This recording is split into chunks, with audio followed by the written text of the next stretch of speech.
Behavioral finance is really the study of how we make decisions, how we sometimes make rational decisions and sometimes we make mistakes or irrational decisions.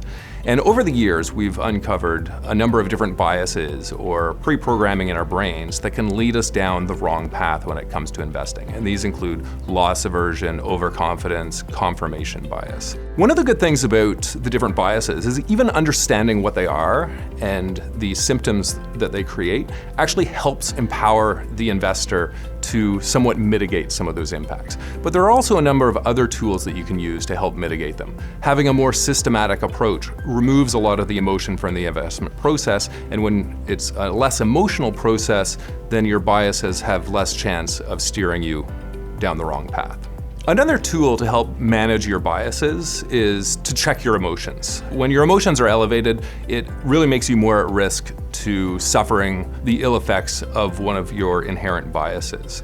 And what we found in the investment world is by managing your emotions and taking a break can very often lead you to making a more rational decision. Another way to offset some of the negative impacts of the different biases is to work with an investment professional. Actually, relying on expert advice can help mitigate some of the impacts. If you're suffering from a bias, your advisor might not be, and they can help steer you down the correct path. So in addition to trying to educate investors and trying to encourage people to become better investors by managing their biases, we also believe that behavioral biases can create investment opportunities in the marketplace. When a number of investors are making similar mistakes and suffering from certain biases, it can cause asset prices to be mispriced. And in that, can create an opportunity to profit.